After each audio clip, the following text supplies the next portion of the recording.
How rich was Queen Victoria? The true wealth of the grandmother of Europe of the United Kingdom, and the woman whose family tree sprawled across Europe's royal courts. But have you ever stopped to wonder? Just how rich was Queen Victoria?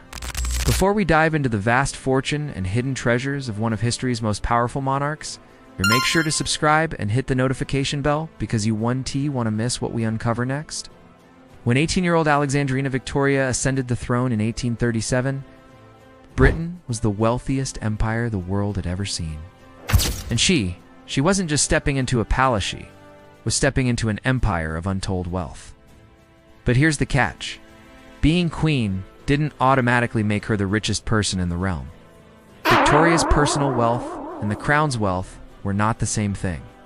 The royal jewels, the palaces, the golden coaches, they belonged to the crown knot, Queen Victoria herself. Still, her personal fortune was nothing short of immense. By the time of her death in 1901, Queen Victoria's personal wealth was estimated at £5 to 10 million. Adjusted for modern inflation, that's nearly £1 billion or over $1.2 billion today. Let that sink in. But where did this fortune come from? First, there was the civil listan annual payment from Parliament to cover royal expenses. In 1837, Parliament granted Queen Victoria £385,000 a year. In today's money, that's roughly £45 million per year. But it didn't stop there. As Empress of India and ruler of countless colonies, Victoria received priceless gifts from across the globe. Solid gold statues from India, gem-encrusted swords from the Ottoman Empire, pearls the size of marbles from the Pacific, even diamond tiaras from the princes of Europe. Some were catalogued. Many disappeared into private royal collections. Quietly, discreetly, eternally. Victoria was also a shrewd investor. Her private estate portfolio included Balmoral Castle, Osborne House, and other country homes. These weren't royal residences provided by the state. These were her personal properties, purchased with her own funds. And then there were stocks, bonds, and shares. Though the monarchy keeps tight lips about private accounts, correspondence and ledgers suggest Victoria had investments in the British East India Company, railroads, and even shipping companies.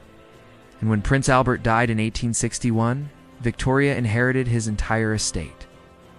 She continued to expand her wealth well into widowhood, living in both sorrow and opulence.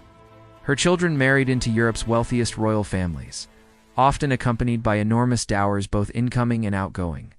She wasn't just the grandmother of Europe by blood. She was its financial matriarch. Are you fascinated by royal wealth, power, and secrets? Then give this video a like and let us know in the comments which monarch you want us to explore next. King Louis XIV? Catherine the Great? Or maybe a deep dive into royal scandals? When Queen Victoria died in 1901, will was kept largely private, a rare privilege granted by the courts. Only one other will has been sealed in similar fashion, that of Prince Philip. Why the secrecy? Some believe Victoria's private fortune was so vast and so controversial that full disclosure would have rattled the empire she helped build. To put her wealth in perspective, today, King Charles III's personal fortune is estimated at around £600 million. Queen Elizabeth II, at her peak, was worth about £500 million. But Queen Victoria?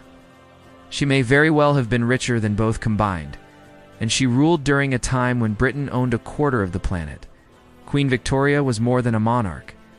She was the living embodiment of imperial power, woman whose fortune rivaled kings and whose legacy still echoes through the halls of Windsor. Her riches were not just counted in gold or diamonds, but in influence, inheritance, and imperial reach. And that is how rich Queen Victoria really was. If you enjoyed this journey into royal wealth, subscribe to our channel and turn on notifications, because we have more secrets of history's most powerful monarchs coming soon. Until next time, stay curious, stay royal.